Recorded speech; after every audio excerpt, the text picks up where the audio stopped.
Andarki namaskaramulandi.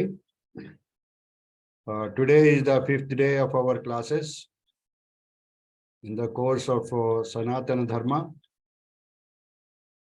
So far we have completed Introduction to Sanatana Dharma, Vedas, and 2 lectures on Vedas by Dr.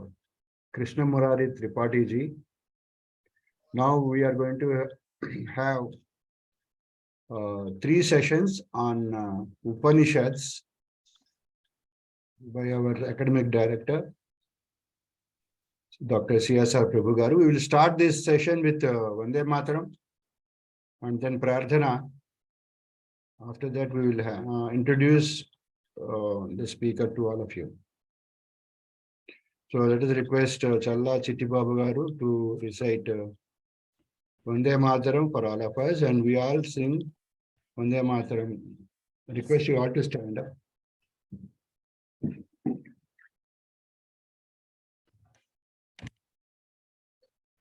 Vande Mataram, Vande Mataram, Sujalam Sufalam, Malayajasitalam, Sasyashyamalam Mataram, Vande Mataram.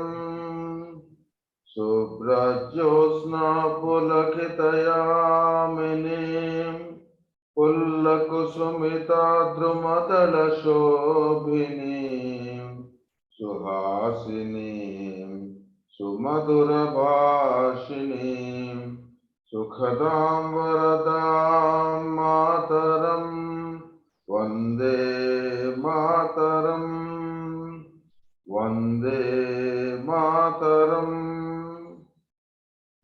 Vande Mataram.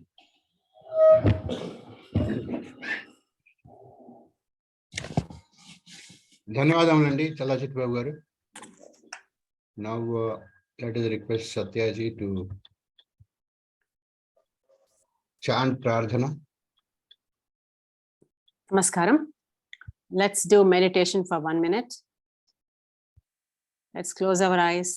Let's sit straight. Let's watch our breath. Let's focus on the class for the next hour and a half.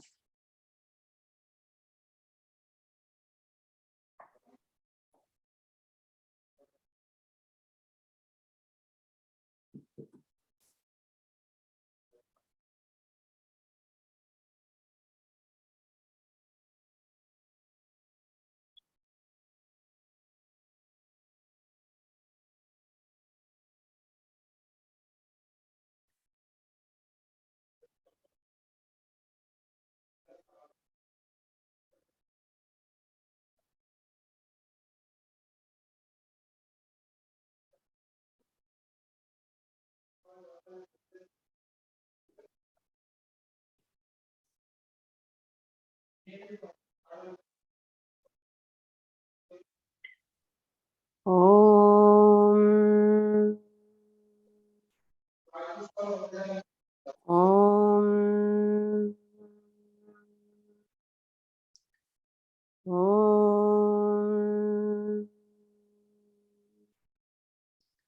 Om Gananam Tva Ganapatigum Havamahe Kavim Kavinam Upamasravastamam Jeshtarajam Brahmanam Brahmanasmata Anasrunvannotibhis Siddha Sadhanam.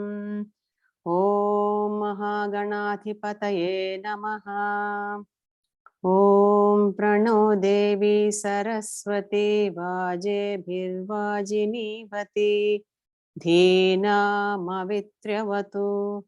Om Shri Mahasaraswatyai Namaha. Gurureva Gati Gurumeva Bhaje Gurunaiva Sahasmi Namo Gurave. Na guru paramam sisurasmi guru matirasti guru mama pahi guru. ज्ञानानन्दमयं देवं निर्मलस्फटिकाकृतिम् आधारं सर्वविद्यानां हयग्रीवमुपास्महे श्रुतिस्मृतिपुराणानाम् आलयं करुणालयं नमामि भगवत्पाद शङ्करं लोकशङ्करं शङ्करं शङ्कराचार्यं केशवं बादरायणं सूत्रभाष्यकृतो वन्दे भगवन्तौ पुनः पुनः ईश्वरो गुरुरात्मेति मूर्तिभेदविभागिने व्योमवद्व्याप्तदेहाय दक्षिणामूर्तये नमः असतो मा सद्गमय तमसो मा ज्योतिर्गमय मृत्योर्मा अमृतं गमय ॐ शान्ति शान्ति शान्तिः मातृदेवो भव पितृदेवो भव आचार्यदेवो भव अतिथिदेवो भव ॐ सहना भवतु सहनौ भुनक्तु सह वीर्यं करवावहै तेजस्विनावधीतमस्तु मा विद्विषावहै ॐ शान्ति शान्ति शान्तिः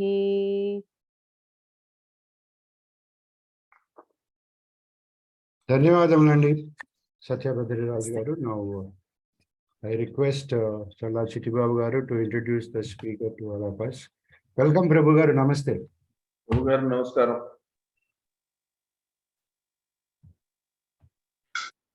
Thank you, Prabhu garu, for giving me the privilege of introducing Dr. CSR Prabhu garu. It's a great privilege to introduce him. Dr. CSR Prabhu garu is a scholar of repute in the field of computer science and engineering, along with high proficiency in Sanskrit, yoga, and science in Vedas. He is the academic director of this course on Sanatana Dharma, which is his long-cherished wish. He retired as Director General of NIC, Government of India. He is chairman of Vishwa Yoga Vidyapith, and which has branches across the globe. He is presently the Director, Research and Innovation at Keshav Memorial Institute of Technology.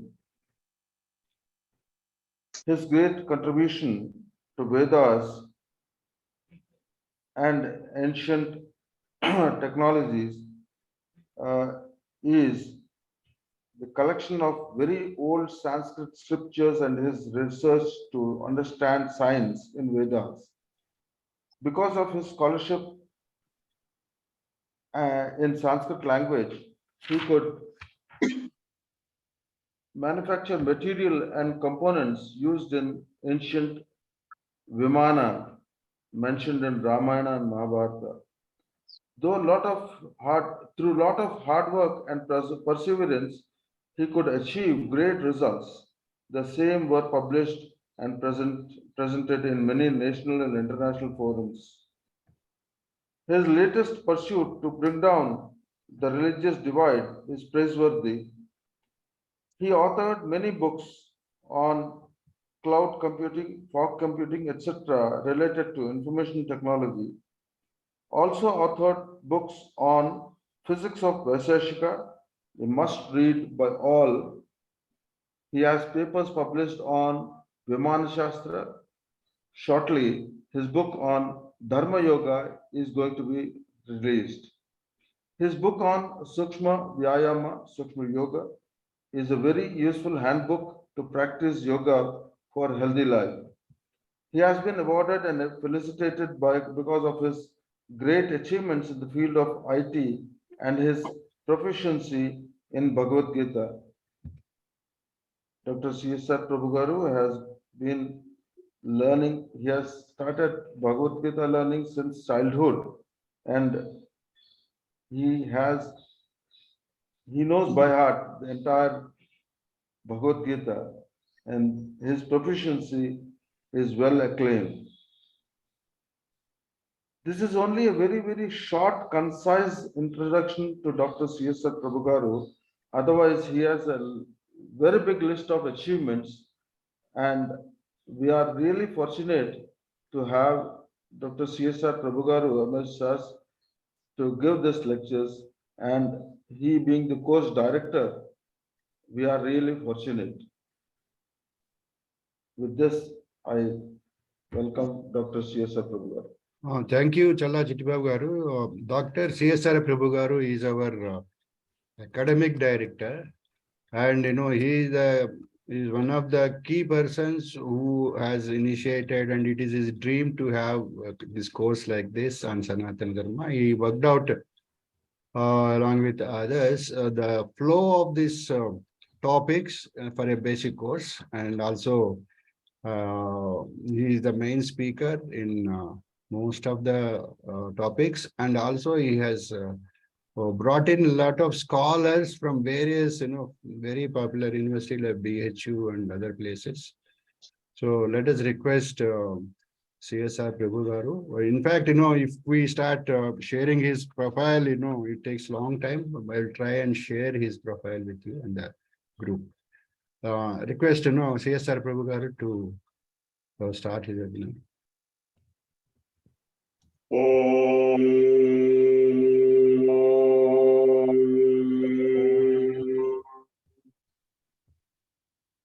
नमो ब्रह्मादिभ्यो ब्रह्म विद्या संपदाय कर्तृभ्यो वंश ऋषिभ्यो महद्भ्यो नमो गुरुभ्यः सर्वोपप्लवरहित प्रज्ञानघन प्रत्यगद्धो सोऽहमस्मि ब्रह्मैवाहमस्मि ॐ पूर्णमदः पूर्णमिदं पूर्णात् पूर्णमुदच्यते पूर्णस्य पूर्णमादाय पूर्णमेवावशिष्यते ॐ शान्ति शान्ति शान्तिः. Today we will be covering the basics of Upanishads and also the first Upanishad, the Ishavasya Upanishad.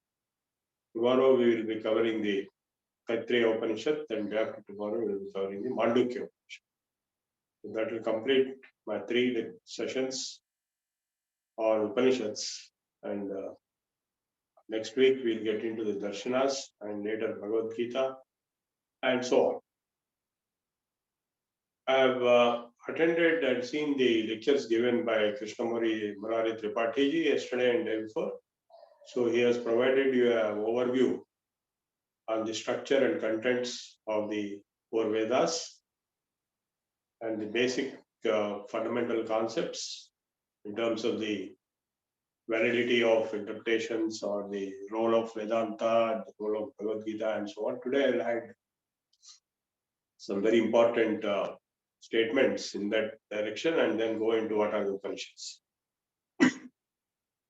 Basically, the Vedas are vast. Anantahi Veda, originally they are infinite. Now they are reduced to certain size. Even that itself is coming into thousands and thousands of pages or thousands and thousands of hymns of the Vedas, mantras. So it takes several lifetimes to study the Vedas and understand. And Krishnamurari Tripathi himself studied the Krishna Yajurveda in a traditional manner. Traditionally, the Vedas are taught chanting from the childhood, from the age of 8. Immediately after Upanayana, the Vedic chanting will be started for the child, and he will study for at least 17 years. The Vedas, Vedangas, starting with the chanting of the Vedas, and then adding the grammar and etymology and other subjects to understand. So most of the people whom you find around the Vedic Pandits, they can only chant, they cannot perform the analysis and they cannot give the explanation of the meanings. So about 10% or less may have studied the Vedangas, the Siksha, Kalpa, Vyakaran, Nivritta, Chandas and Jyotish, which are essential requirements to paraphrase or analyze or interpret the meaning of the Vedic mantras and the Sukta. Suktas are chapters, mantras are verses. Each mantra is a song with a particular meter called Chandas. And every mantra has Rishi, Chandas and Devata. Devata is the subject. Rishi is the deliverer. Like Bharadwaja has the maximum number of mantras in the entire Rig Veda. And I happen to belong to the Bharadwaja Gotra. And similarly, the Chandas, there are about 8 different types of Chandas, Bhrahati Chandas, Gayatri Chandas, Anushruta, the meters. And these Vedic mantras were never written down. Somebody asked a question the other day, when was written down? They were never written down, they were only orally transmitted. So it is only in the British time that they were printed by Max Muller, the first time, certain portions. And as far as the interpretations are concerned, there are no interpretations were given by top people like Vyasa himself or Valmiki or anybody. So because the Veda existed for unknown antiquity period, this Kalpa and previous Kalpa also. So as the creation started, the Vedic vibrations were there in the Akashic records and they created the process of creation. And that's why they are known as the breathing of the Parameshwara or Paramatma. Yasya Nishvasito, that is the definition given. And when the rishis could only receive in Samadhi state some of those vibrations and they uttered it out as mantras by teaching to their disciples. And the next generation carried on like that for thousands and thousands of years. We don't even know how many years. And finally, Veda Vyasa has edited and the 4 different Vedas were compiled with some kind of extraordinary editing process. That's why it's known as Vyasa. Now, when you say Veda, it means a lot of things, not just one item. Normally in English, when you say Vedas, we mean everything of Indian wisdom. It is loose word, but in the context of Sanskrit, the word Veda means basically 4 aspects, the Samhita, Brahmana, Aranyaka and Upanishad. So Upanishad being the last, it's called Vedanta. And you would have understood by now that the Yajurveda processes are dealing with the yagas, the rituals of various types. Even mostly all the Srauta, that is Shruti means Vedic rituals, are meant for the entire society and not for one person. So for one person, it is smarta rituals. Like if I want to perform Aisha Homam for myself on birthday, then I will perform smarta ritual or Upanayanam or Vivaham. Srauta rituals are Somayagam and like that 11 yagas are there. They are meant for the entire environment and society. So the processes of the yajnas, they elaborate. Some yajnas are 10 days, some yajnas are 40 days. Some of them cost 10 crores, some of them cost 100 crores today. Some of them involve 100 people, some of them involve 500 people. So it depends on the yajnas, very complicated, very large, like Ashwamedha Yaga or Vajapeya, performed by the Chakravartis like Yudhishthira. It goes on for a long time to conquer the entire globe. So the last portion of the Vedic wisdom is known as the Vedanta, and that is the Upanishadic wisdom. So what I wanted to understand is that the insights given in the Vedic hymns about the ultimate truth, the insights about Ishvara or Paramatman, and then the insights about creation, and then questions like how did this universe come into existence, whether there is a creator or it came on its own. If it came on its own, what are its stages? If the creator exists, who is that creator?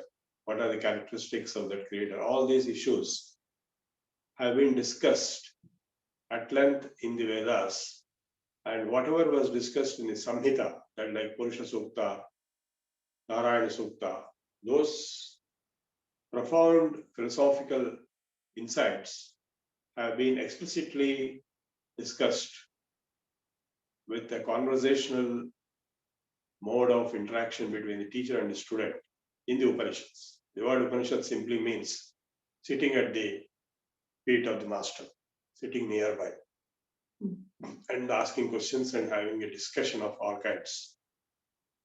Questions that are very profound, like what makes this mind work. There's a Upanishad called Kena Upanishad. Keneshitam patati praishitam manaha. What is the driving force behind the mind that it starts falling on a particular object? This kind of most profound questions for which we have no answers in any other text in the world, on any other subject.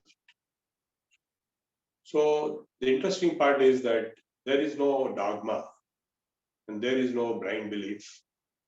The questions are asked and answers are given, and answers are equally mysterious than the questions.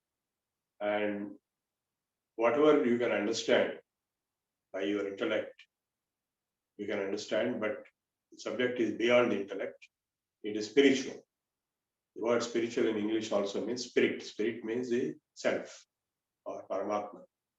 So it is all to do with the Creator, Paramatman, Parameshwara, Ishvara, or Brahman, and its manifestations in the universe as various devatas. So one important point I want you to understand is there are two particular perspectives. One is the top-down perspective, other is bottom-up perspective. For any item in this world, for example, if you take a car, if you say top-down perspective, you can say this is a car. But actually, the car is not a separate entity. It is composed of its components, the engine, the bonnet, and the dashboard, and wheels, and so on. So each one of them is part of the car, and the total summation is the car. Similarly, a country is a total summation of states, and a state is a total summation of districts, and state is a summation of taluks, and taluks are summations of villages, and villages are summations of land and persons. So finally, the ultimate ground truth is only a person or land. Nothing else is an ultimate ground truth. So they aggregate themselves. They are the abstractions of aggregation of land and persons result in villages, taluks, districts, states, and the countries. So this is called aggregation hierarchy. And similarly, we have the specialization and generalization hierarchy. Like a person is generalized, and male, female, student, employee, then engineering student, medical student. Like this, you go on a tree. Finally, you get one person with a particular Aadhaar number, and he is the reality. All the rest are abstractions. So the top-down and bottom-up abstractions have been used in the philosophical domain. So when you look at the entire universe as one, the huge Brihat, it is Brahman, all put together. But when you look from bottom up, you have the earth, you have the air, and you have the water, and you have the sun, and we have moon. All these are the devatas, which are bottom up perspectives. They cannot say they don't exist. They're all components, and all put together is complete totality, which is Brahman. Brahman is also depicted as Ishvara, Parameshwara, Paramatman in different contexts. And finally, the Paramatman ourself. So these are all very deep philosophical issues. It's not just literary or literature or any such subject. It is a deep philosophy. So both the monotheistic or monistic view, the Advaitic view of the entire one, Sarvam Khalvidam Brahma, Sa Ekaha, there is only one, that is true. And at the same time, the bottom up is also true. Each devata is also true. That is earth or air or sun or water. All these devatas are the windows to the entirety of Paramatma. So the polytheism and pantheism. Pantheism means the divinity of forces of nature, and polytheism is multiple forces, multiple divine entities. So all these are finally only one, monotheistic or monistic, one other without which, other than that, nothing is there. Ekameva advitiyam Brahma, one without a second is Brahman. So this understanding is provided very deeply in the Vedas and Upanishads. And in other religions, they don't understand this. They insist on monotheism without understanding even monotheism properly. They give all kinds of cock and bull stories of cock and bull personalities, which are all fake and fictitious. And that is how those religions lack evidence or proof. And that's why they crumble in debate. That's why they don't want to engage in debate. They want only force or conspire. We don't want to get into acrimonious issues about the religious conversions, which are fake, and religious theories and personalities who are fictitious. So we are here to focus on the deep philosophical matters given in the Upanishads. So now the other important point I want to make is that nobody gave a complete commentary or translation to the Vedas, and it is not possible. Though some people tried. Vyasa didn't try, Valmiki didn't try, but Sayana gave a kind of a bhashyam. Sayana belongs to recent period of Vijayanagar Empire. And he gave a commentary in Sanskrit, and where he made it very clear in its introduction itself that this commentary is not a real commentary. It is a commentary meant only for the Vinyoga or the utilization of the Vedic mantras in the yajnas, and not a comprehensive commentary on the meaning. Therefore, of course, later Westerners gave very profane and denigrating commentaries with deliberate agenda to denigrate Indian culture. People like Max Muller, MacLeod, and so many others were there who were conspiring to destroy the image of India by giving profane and denigrating the meanings to Vedic mantras. So they have to be totally dismissed. Though they exist in all the libraries, they are worth removing and throwing into dustbin. And the other people who tried to give commentary, as Swami Dayananda Saraswati, the founder of Arya Samaj, who had contradicted Sayana Bhashyam and gave his own commentary, as all devatas are nothing but the Paramatma or Parabrahma alone, like he interprets Agni as Param, Vayu as. So, which is not incorrect, it is correct. But if it is so, then why the different words are being used? Because different words indicate the different devatas. Of course, Sri Aurobindo also gave his own perspective, and I wrote a paper and then a book on this framework of understanding Veda. I integrated with science. I gave a framework which is integrated framework common for science and Veda and products, where I proved that all these devatas are nothing but the forces of nature, components of nature, which is understood and accepted by one and all. And they all become small windows to the Parabrahman or Paramatma, which is the true philosophical, spiritual understanding of the Vedic doctrine. I would say, if I can use the word doctrine, there is no such doctrine, but the perspectives, philosophical nature, spiritual nature given in the Vedas. Now, that is about the Veda proper. And as I told you, much of the Veda and Brahmana Vedas are meant only for the yajna process. Though there are many insights provided into the philosophical spiritual dimensions in the Rig Veda itself, which is repeated in Samveda, which is partly repeated in Atharva Veda. So those philosophical insights are related to the devatas being the windows to the Parabrahman, which is the totality. So that's what I presented in my paper, the integrated framework for Veda, science, and Puranas, which is the first chapter in my book on that. I wrote totally 18 books, of which 12 are in computer science. They are used all over the globe in 124 universities as textbooks in computer science. And 2 are on yoga, which are the textbooks for our yoga course. And other 3 are in, and 2 are in the Vedic science research. One is the physics of Vaiseshika, where I proved that the understanding of physics was existing for the last more than 5,000 years in the Vaiseshika Sutras. So the first time I proved. And the same dravyas in the Vaiseshika are known as the Panchabhutas plus in Sankhya, and they are also known as Devatas in the Veda, like Prithvi, Agni, Vayu, and so on. So now the Atman is also mentioned as one of the dravyas in the Vaisheshika self, and mind is also one of the dravyas, that is substances.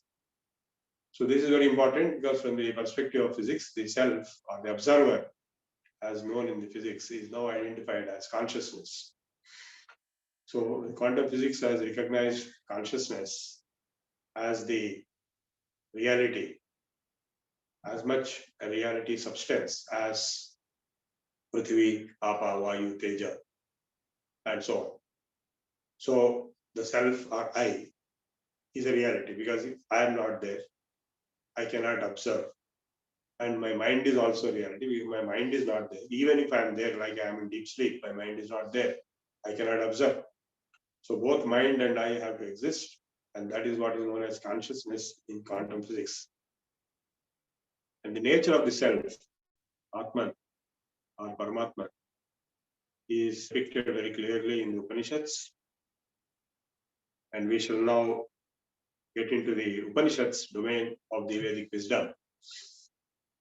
Now, as I told you, the huge corpus of the Vedic literature, which is almost infinite originally, but now it is reduced to some only 8 shakhas of their extent. The rest have become extinct. And these 8 shakhas, of which 2 are in Yajurveda, Krishna Yajurveda and Shukla Yajurveda, and some 8 are there in Samaveda, and so on and so forth. So it was shown in the previous lecture how many shakhas are there and what are their names. So each of these shakhas, shakha means branch of the Veda, it has again 4 parts. All the shakhas have 4 parts. Mantra, that is Samhita, that is hymns proper, mantras, and then Brahmana Granthas. Brahmanas means a lot of people might be thinking Brahmana caste. It is not that here. Here the word Brahmana Granthas, it is a particular set of texts. Of course, the Brahmana caste was created to protect, preserve, and propagate the Vedic wisdom over the generations for the last more than 10,000 years as a dedicated community from generation to generation. The word Brahmana comes from the word Brahma. Brahma means 2 things. Brahma is the entire Brahman we have just now told. We have talked about Brahman, Brahmajnanam, Ekameva Advitiyam Brahma, Eha Nanasti Kinchana, and so on. And it also means Veda because Veda talks about Brahman. So a person who has the knowledge of Brahman, which is both Veda and the Supreme Being, Ishvara or Brahman, is known as Brahmana. So Brahman Janati iti Brahmana. So Brahmana is a person who has the Brahma Jnana. He has the knowledge and complete understanding and realization of Brahman.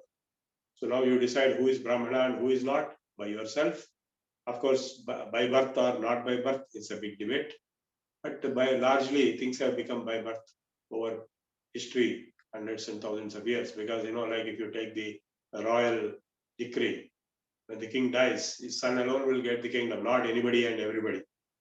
So in the same way, the inheritance of property, inheritance of power, inheritance of kingdoms, inheritance of professions, inheritance of many other things have happened from father to son, but that does not restrict that others cannot become.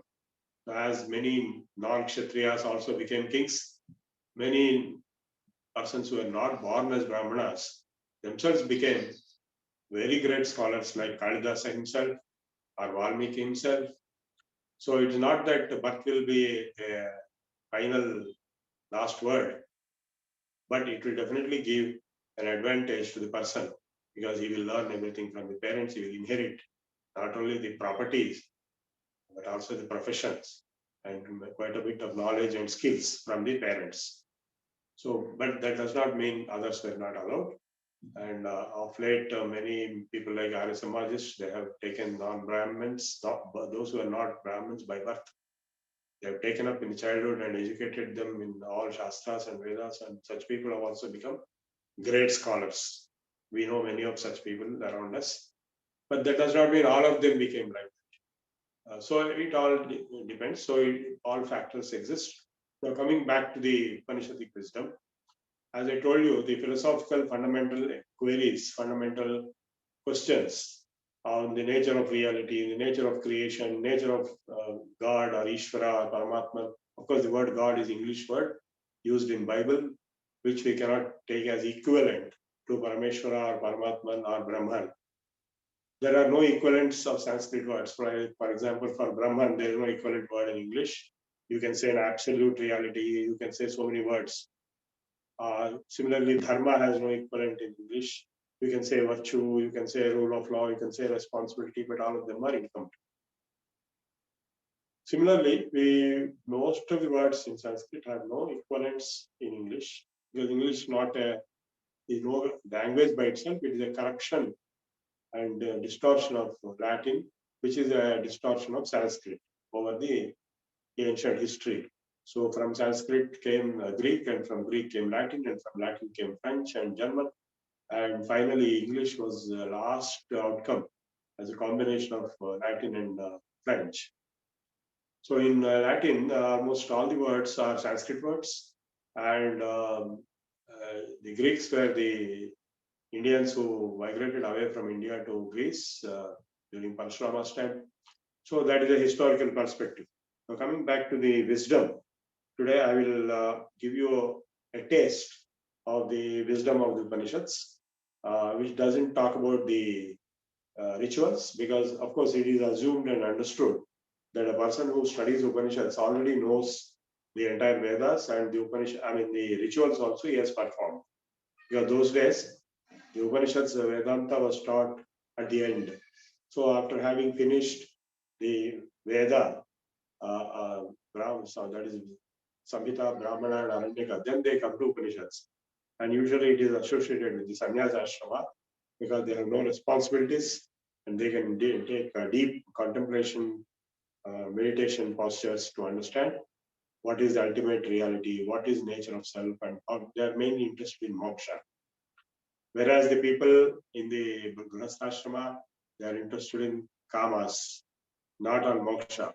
So we have the four purusharthas, dharma, artha, kama, and moksha.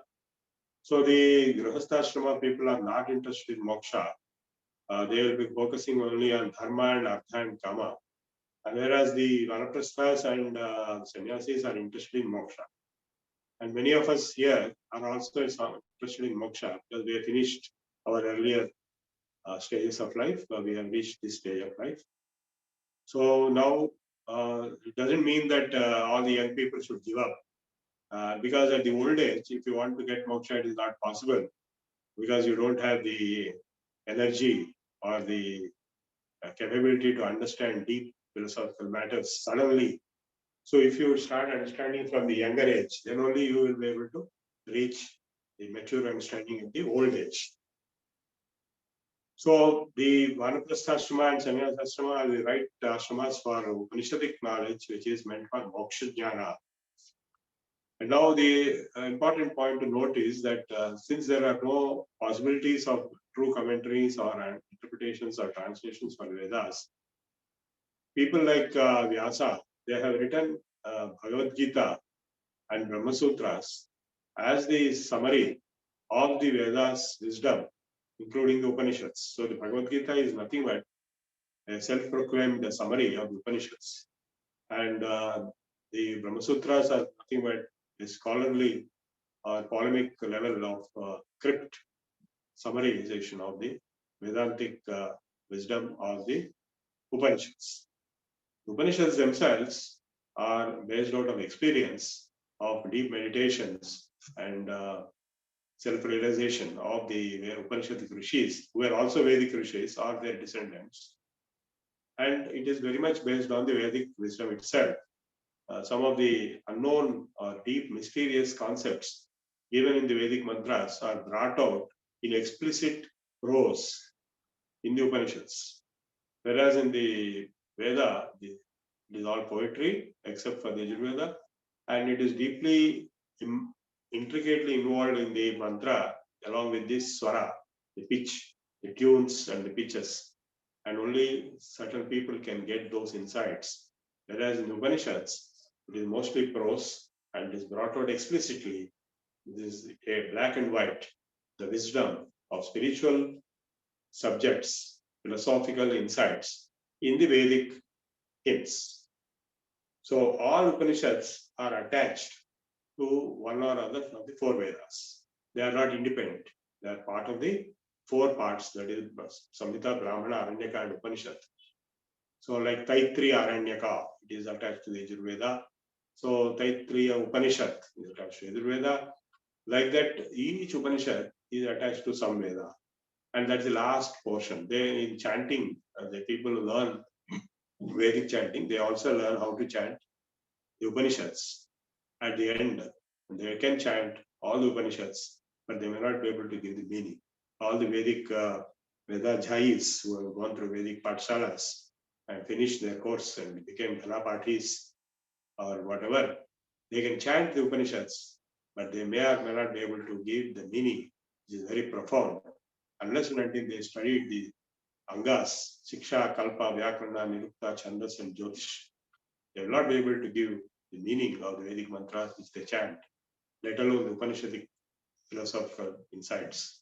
And in order to get the understanding of the philosophical insights, they should have also studied the Upangas, that is the Darshanas, Sankhya, Yoga, Nyaya, Vaisheshika, Mimamsa, and Vedanta.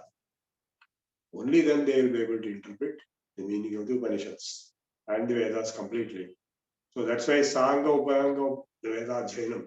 Veda Jainam along with Angas and Upangas, this is what is expected in a complete study course, which may take 20 to 25 years in Kashi or some such places. Kashi, Ujjain, and all these places where the top centers of knowledge. People went from various parts of India to those places, Kashi or to Ujjain, or even sometime back to Kashmir.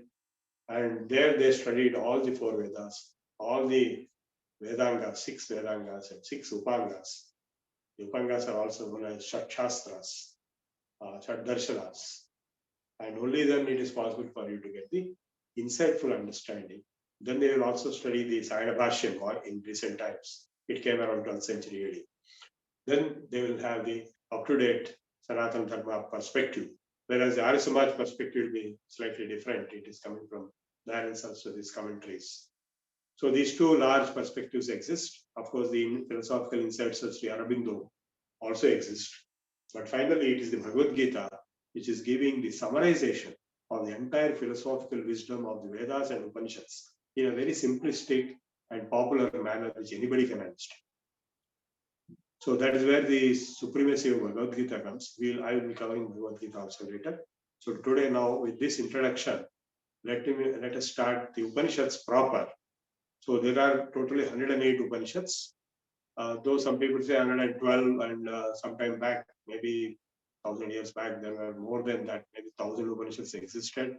But today we have definitely 108 Upanishads. Some 112 Upanishads are also there with me only. But we will take 108 as standard because some of them may be fake also. So now somebody introduced one Upanishad, Pallo Upanishad. So which is obviously fake. So the original Upanishads are 108 Upanishads. I have all the 108 Upanishads with me, many different publications, and I have studied most of them, if not all of them, for the last 50 years. I'm now around 70.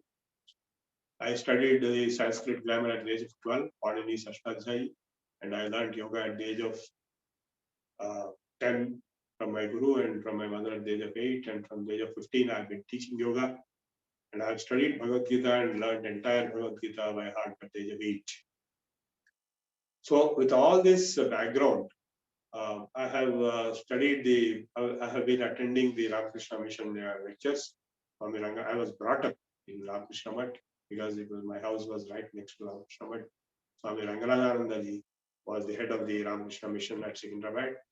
And that's where Swami Vivekananda actually visited my school, Mehboob College High School, which is now called as VIT, Swami Vivekananda Institute of Technology. As Vivekananda actually visited in 1898 and gave a lecture. And that lecture was presided over by Sikandar Jha, whose name, Sikandarabad name was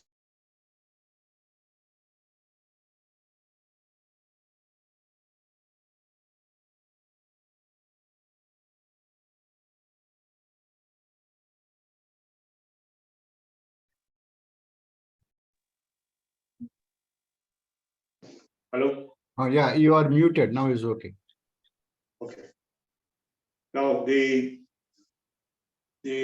Upanishads, the Bhagavad Gita is a summary of the Upanishads, and the 108 Upanishads, out of which there are about 40 advanced and basic Vedanta Upanishads, and 20 are Yoga Upanishads, and another 20 are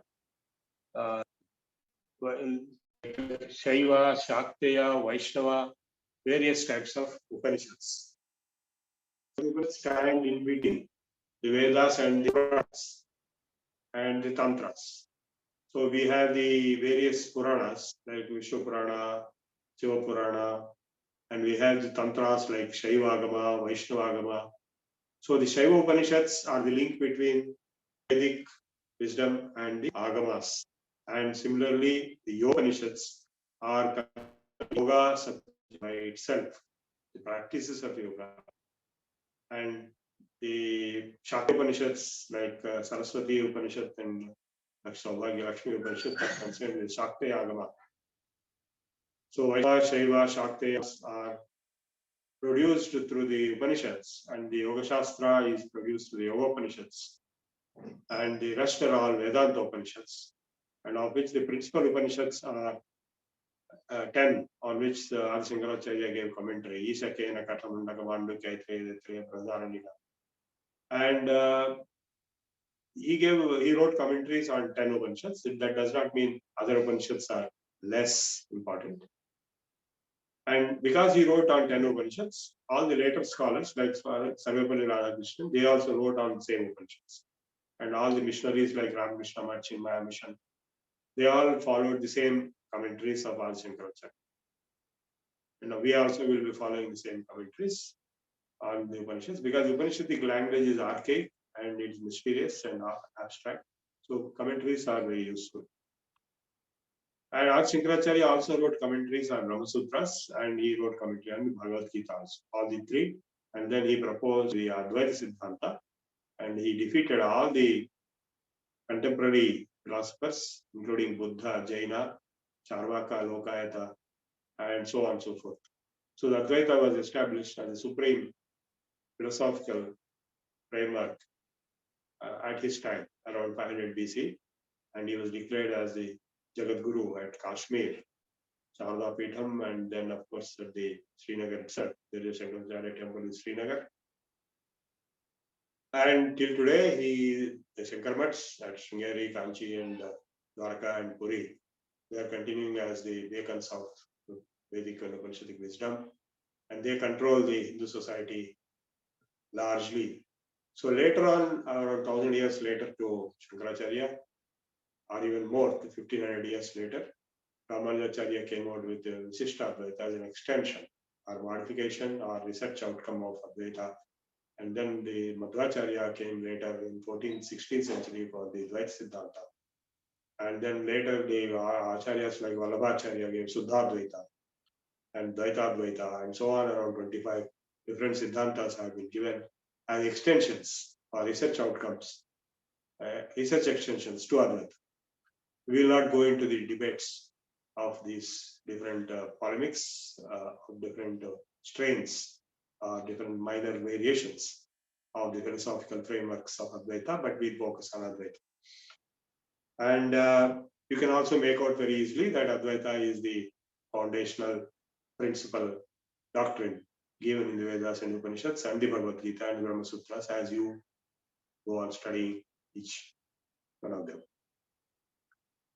Now we'll start the Isha Upanishad, which is the first of the 10. So we will be covering 3 out of the 10. Ishavasya today, and tomorrow Taittiriya, and after Mandukya. Om Ishavasya idam sarvam yat kinchit jagatyam jagat enatyaktya bunjeta magradakasya godhinam. Ishavasya idam sarvam yat kinchit jagatyam jagat enatyaktena bunjeta magradakasya siddhanam. So the very first word is Ishavasyam idam sarvam. That's why the word is Ishavasya Upanishad. So this universe, yat kinchit jagatyam jagat, whatever little is there in this jagat, is all spread and resided, pervaded, and resident of the Ishvara. This, it is also reflecting many other statements like this in the Veda. Yascha kinchit jagat sarvam drishyate sruyate piva antarbahishchitat sarvam vyapya narayana sthitaha. So Ishavasyamidam sarvam. Indugalanandredem sandeham uladu chakri sarvopagatundendandu vedaki suchra andande galadu. So the all pervasiveness, Vishwam Vishnuhu, that is what is brought out here. Ishavasyamidam sarvam yat kinchit jagatyan jagat ena chaktina gunjita ma bilhakus. Therefore, my friend, don't grab others' money because it is not yours. What is yours? There is nothing which is yours. This earth, this air, this water, this land, everything belongs to Ishvara because Ishvara himself is present in all this. It is not yours egoistically. Therefore, don't try to grab others' properties, thinking they are theirs or they are yours. Kurvanneva karmani jijivishe samah evam tvainanyadesti na karma nalipyate nare. So therefore, since nothing is yours and it all belongs to Ishvara and Ishvara himself is manifest as all of this, you just perform your duty. You perform karma yoga. You perform all your duties without obsessions to the results. You execute your responsibilities. So that is karma yoga. Don't worry about the result, but perform your action. Kuryanneheva karmani jivishe ching sama. However long you live, whatever lifespan you have during that period, you perform your karma. If you perform all your karmas without obsession or attachment to the result as karma yoga, then you will not be bound by karma. You are not affected by karma. Otherwise, you are bound by the karma and you will be born again to suffer all the problems. So to be liberated, you should be detached from the, not from the karma, but from the obsession on the results of the karma. What will happen, that.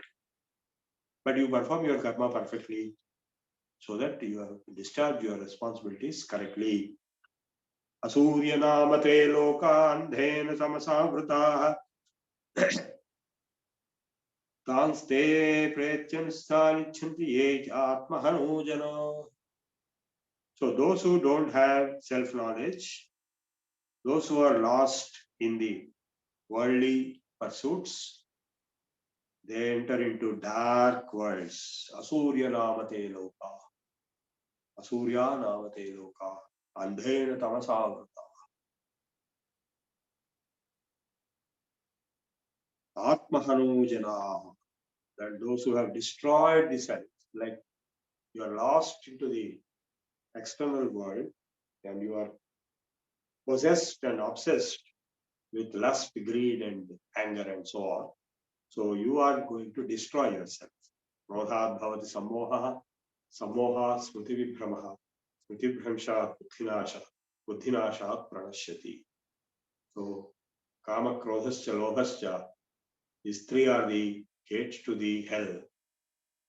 Narakasya dwara, kama krodha and loha. Bhagavad Gita also brought out very clearly. So once you are involved in this, Krodhat bhavati sammoha, sammoha smriti vibhramaha, smriti vibhramsha buddhinasha pranashyati. You will be totally destroyed. Anejidam devana sojaniyo ne deva suksha snata dhavato tishtadasmin desha. So now he is going to explain the nature of the Ishvara or Paramatma or Brahman. Tad tamejit tad edjit tad nejit tad dhure tad vantike tad antarascha bahishcha tadupasyascha sarvasyascha sarvataha. Where is Ishvara? As told in the beginning, is everywhere. antascha bahischa, and goes and does not static and dynamic. It is beyond all sensory and mental perceptions and descriptions. So tadejade tannayade tadure tadvantige tadantarascha bahischa sarvasya sarvataha. It is everywhere and it cannot be described as this or that. Yasmin sarvani bhutanyatmanyeva vidyanija tatra ko moha ko shokaha ekatvam. A person who has realized the self, the capital S self, which is Paramatma, as everything and himself. I mean himself in Sarvabhutasmatmanam, Sarvabhutani Chatmani, Ikshate Yoga Yukta, Sarvatra Samadarshana. Such a person who says equanimity, oneness with everything and everyone, he will not have kam moha, kashokaha, ekatva. How can he have moha and shoka?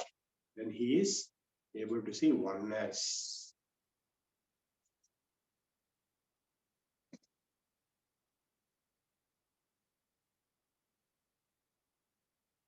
Naparjamdavat subhramakayam avranamasavyam suddham ayupapavidham kavir manishi paribhusayam bhuryadhat tadyatsomavyacharrebhya samapshya. So the nature of Ishvara, loosely called God in English, though it is inaccurate, is being explained. The Supreme Being is being explained not only as all-pervading, but being pure and brilliant in light. Shuddham apapavidham, Shukram akayam, organless, formless, nirgulam, nirakaram, nirvikalpam, niranjanam. Bhu swayam bhu, it is born by itself, it is not born to anyone, no parents. So the nature of the Supreme Being, as explained in these mantras of the Upanishad, is also endorsed in all other texts, in the Bhagavad Gita, in the other Upanishads, in Mahabharata, Bhagavatam, in the Puranas, and not only here, but also in the Vedas themselves.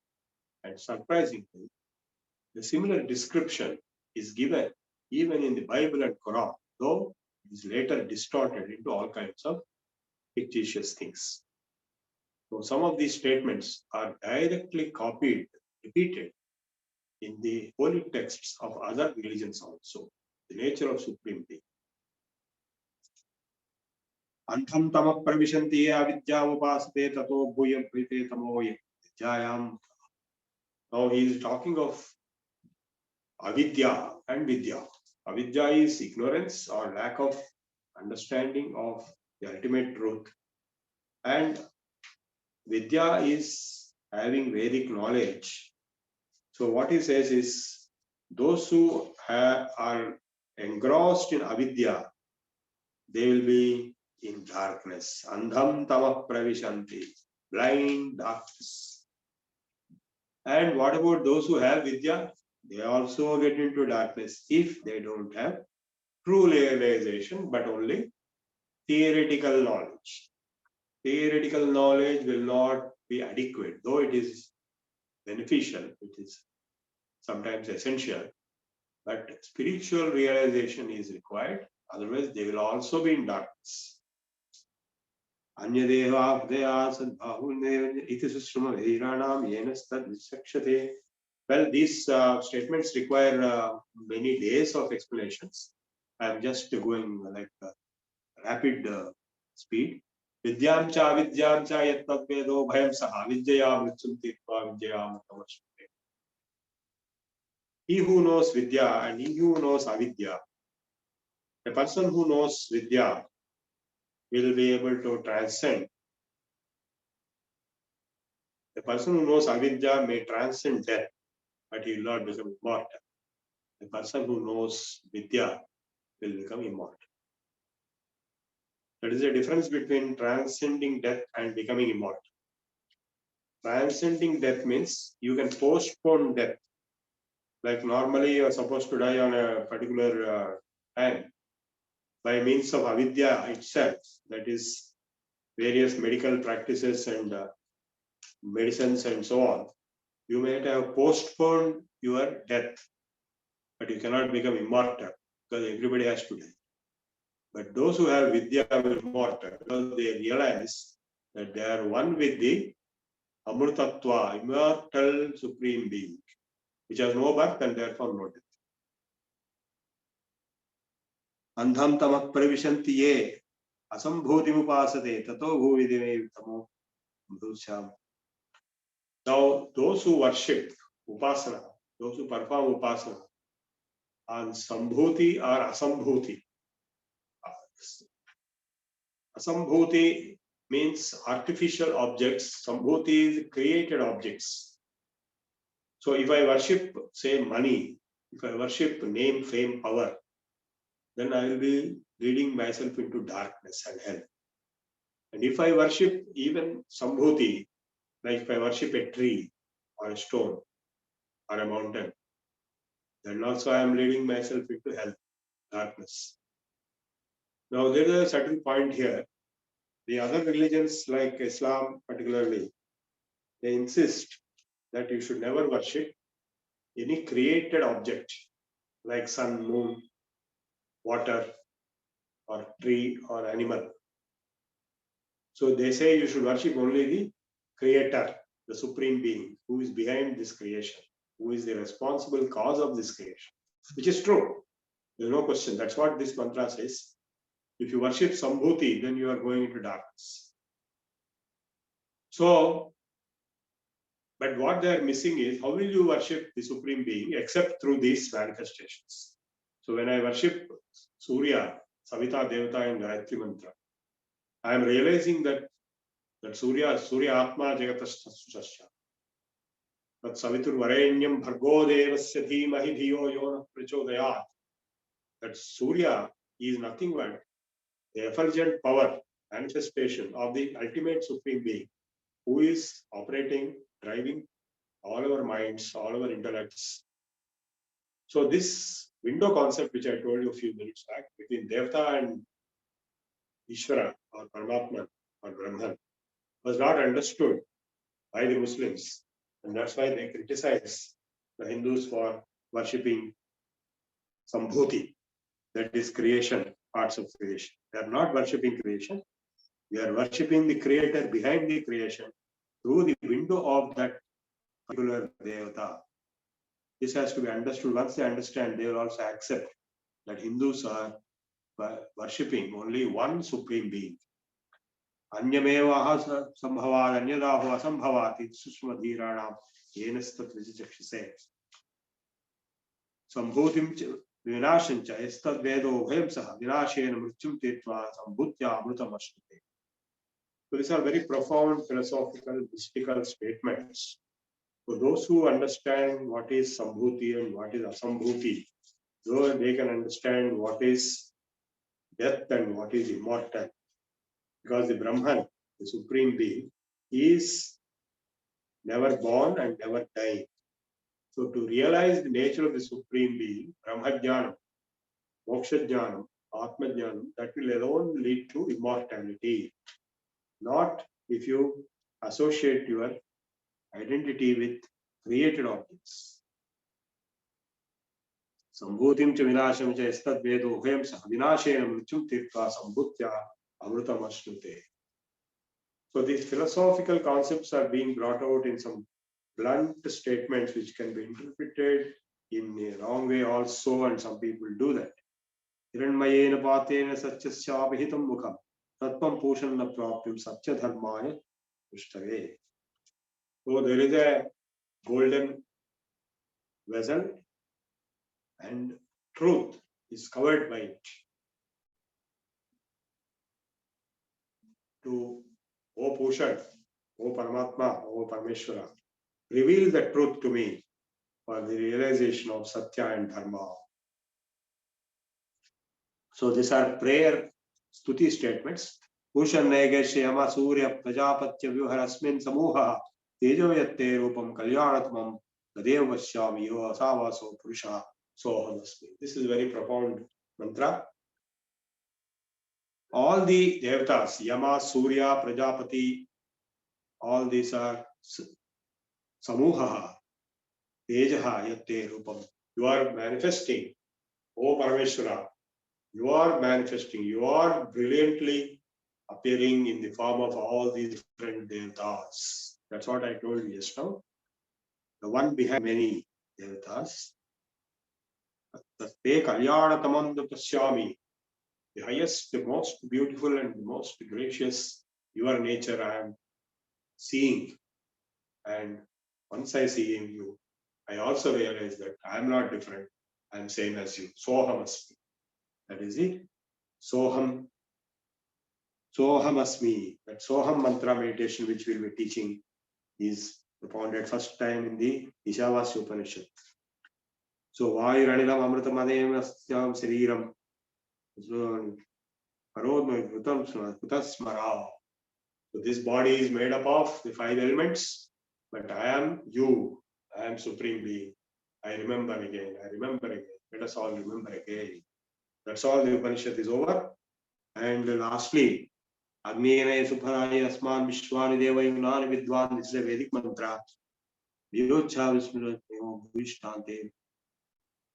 So the Supreme Being has been addressed as Agni in the last, like in the first mantra of the Veda also, Agni Prohitam. And so the nature of the Supreme Being, which is most abstract subject, don't be surprised if you are not able to understand well. It cannot be understood. It has to be realized.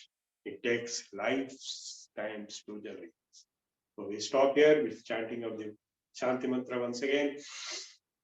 Om Purnamada Purnamidam Purnat Purnamudachyate Purnasya Purnamadaya Purnamevavasishyate. Om Shanti Shanti Shanti. Hari Om.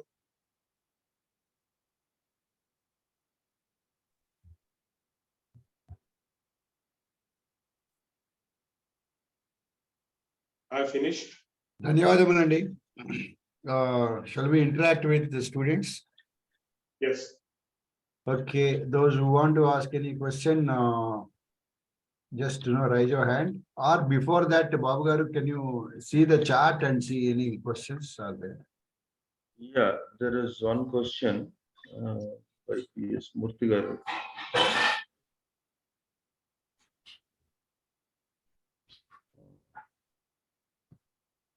Just a minute.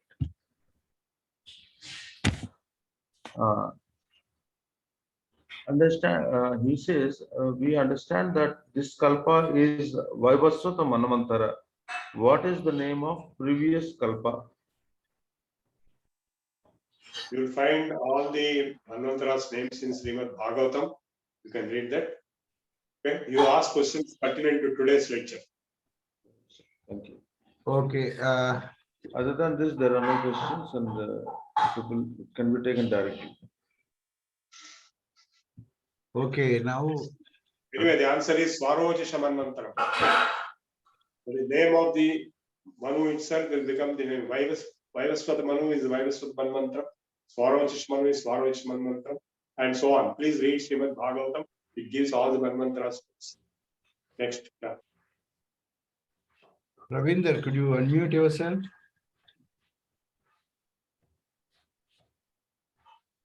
Namaskar, sir. Sir, you have mentioned that Adi Shankaracharya was the pioneer of Vedanta. But I have read in certain that books, there is written that who follow Shankaracharya Sampradaya, they are distorting the versions of this Vedvyasa. And they say that who are following this, they should follow this Vaishnava Sampradaya. So I feel that Adi Shankaracharya, I may be wrong also, he was propagating the message of non-dualism, that's monoism.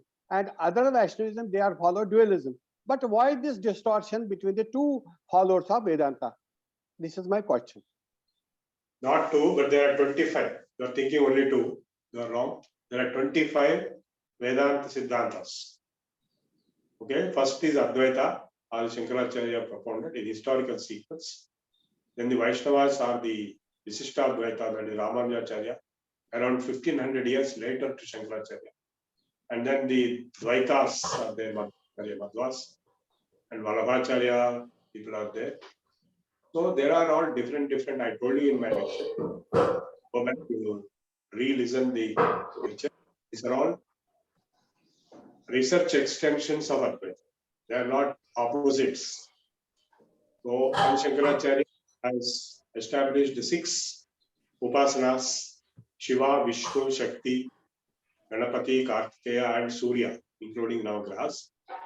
Shanmata Sthapanacharya, that is the name given to him. That way, Vishnu is also one of the devatas. So that way, Vaishnava also one of the 6 Adi Shankaracharya himself established after completing his entire mission of establishing the Shankara Mats. At Kanchi, he developed this Shanmata framework and integrated all other previous matas into these 6. All 6 are aiming to the same Parabrahman. The Advaita is one Parabrahman. The Upanishads and Vedas are very clear. Ekaha is only one, but appearing to be many. The Rig Veda also says, Ekam Sat Vipra Bahudha Vadanti. Indram Mitram Varnam Matarishram Suparnova Varnam. Ekam Sat Vipra Bahudha Vadanti. The scholars will interpret in many ways, but the ultimate truth is only one. Okay? You have to study and Yeah, before we take up other questions, there are a few questions in the chat box. So let me go one by one. So Gayatri Mantra is related to Savita, that is Surya. Then why we call this mantra relates to Gayatri Mata? We are doing dhyana with shloka Mukta Vidrama Hemala Nila Dhavalai Mukha Tikshnai. This is the question.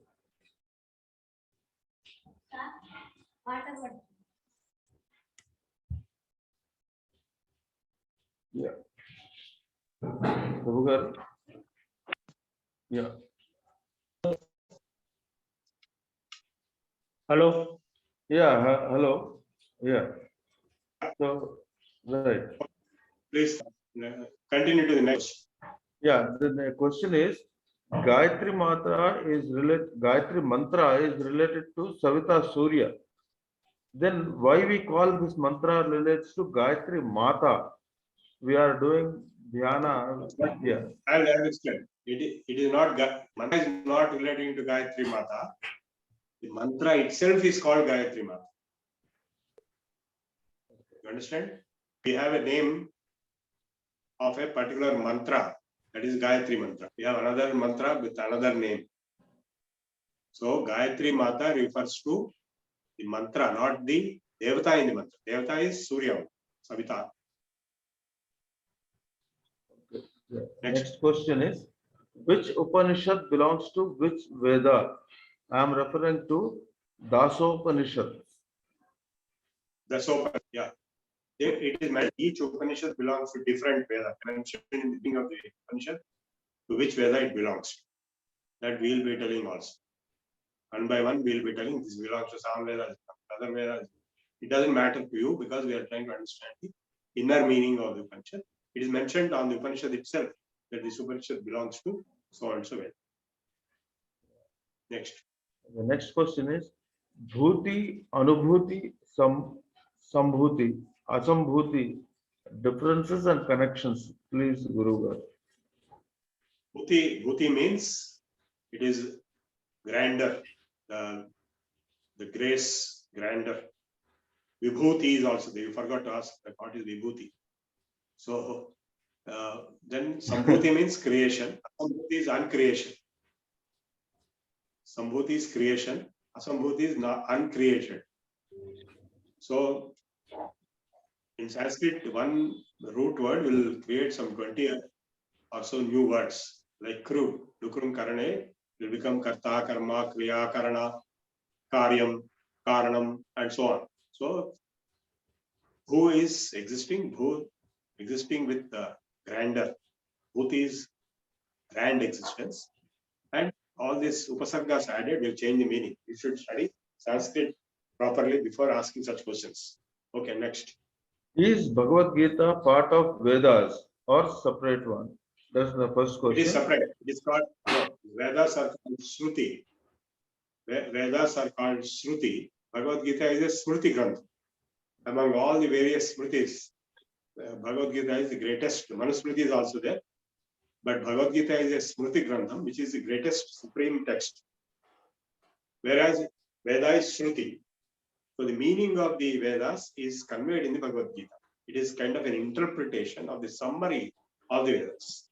Bhagavad Gita is a summary of the Vedas and the Upanishads. This other Upanishads are question, included. this other question that he has is why most of the Vedas are in poems, hymns, rather than in detailed prose where we can understand fully. Yeah, Yajurveda is in prose.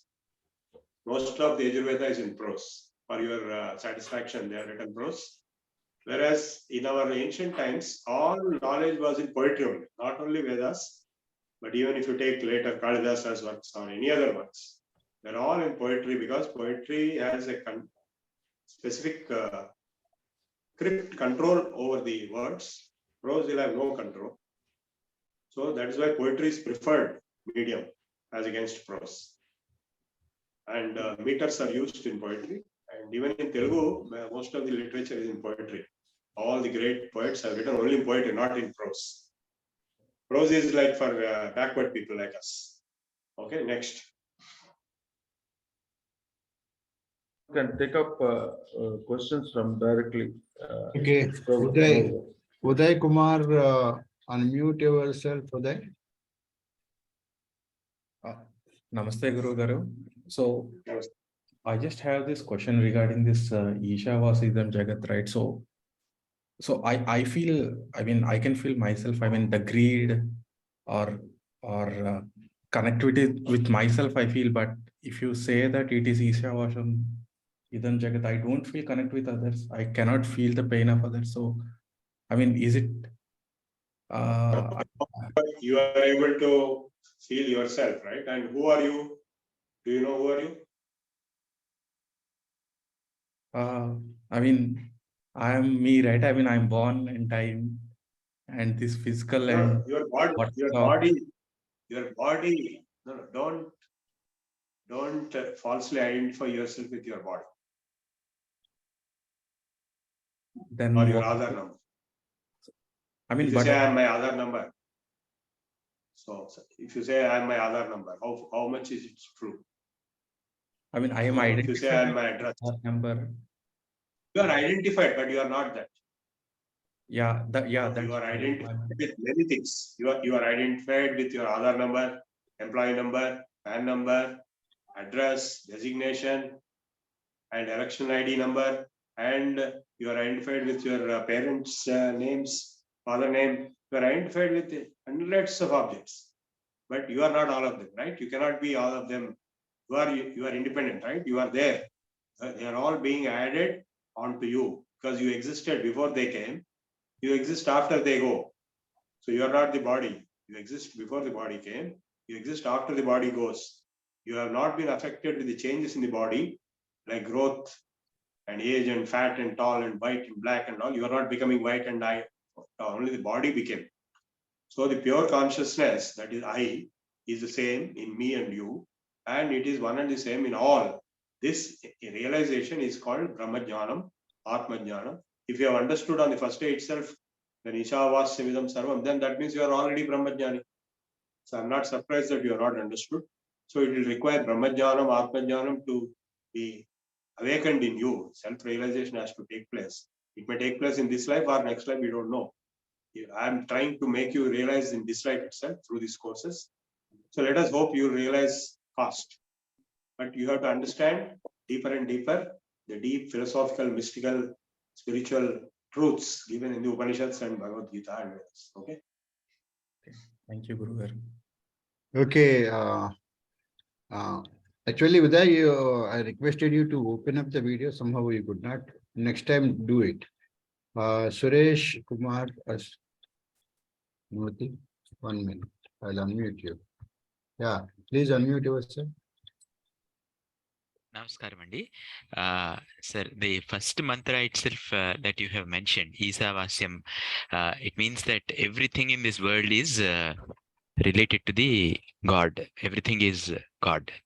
So, you also were mentioning that if we spend our life in dealing with worldly pursuits, we may not actually achieve moksha or salvation. So, if everything is actually God, then how do we actually define something which is related to this worldly pursuit? And what is the distinction? It is all part of Maya, Brahman and Maya. So there are two things. Maya is putting you into this world of space-time, name, form, reality, so-called the Vyavharika Satta, practical reality. So you're operating within Maya, in practical reality, without realizing the Brahmajnana. So when you realize Brahmajnanam, you get, even when you are acting.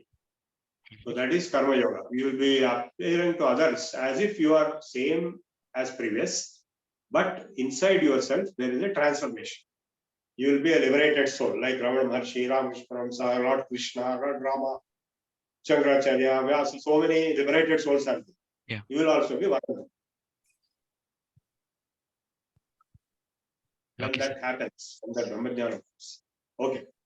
Thank you, sir. Okay, any other questions in chat?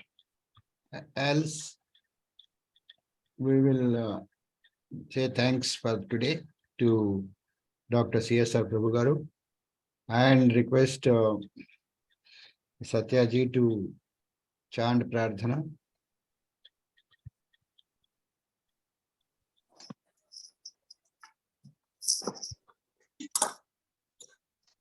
ॐ स्वस्ति प्रजाभ्यः परिपालयन्तां न्यायेन मार्गेण महीं महिषाः गोब्राह्मणेभ्यः शुभमस्तु नित्यं लोकाः समस्ताः सुखिनो भवन्तु काले वर्षतु पर्जन्यः पृथ्वी सस्यशालिनी देशोऽयं शोभरहितो ब्राह्मणाः सन्तु निर्भयाः अपुत्राः पुत्रिणः सन्तु पौत्रिणः अधनाः सधनाः सन्तु जीवन्तु शरदां शतं सत्यं वद धर्मं चर स्वाध्यायान्मा प्रमदः सर्वे भवन्तु सुखिनः सर्वे सन्तु निरामयाः सर्वे भद्राणि पश्यन्तु मा कश्चित् दुःखभाग् भवेत् ॐ शान्ति शान्ति शान्तिः पूर्णमदः पूर्णमिदं पूर्णात् पूर्णमुदच्यते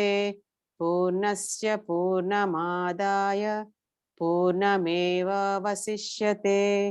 ॐ शान्ति शान्ति शान्तिः सर्वे जनाः सुखिनो भवन्तु लोकाः समस्ताः सुखिनो भवन्तु स्वस्ति ధన్యవాదములండి సత్య గారు. Now let us recite national anthem. Let us all stand up and